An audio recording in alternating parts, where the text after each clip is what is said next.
upon a time, there was a little duck named Jack.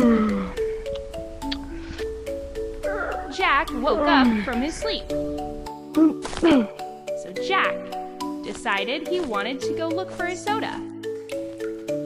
He searched the caves, but found nothing. He searched the selling machine, but still found nothing. But finally, after hours of searching, Jack found the soda and he was super duper happy. So Jack decided to fall asleep with the soda for more comfort. But Jack ended up dropping the soda. And a mean polar bear decided to take it for himself.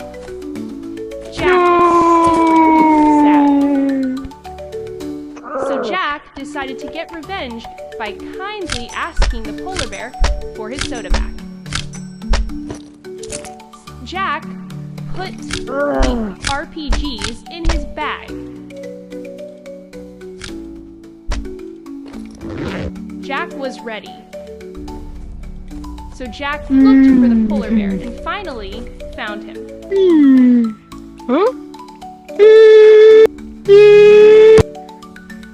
Jack was super tired after searching, so he went back to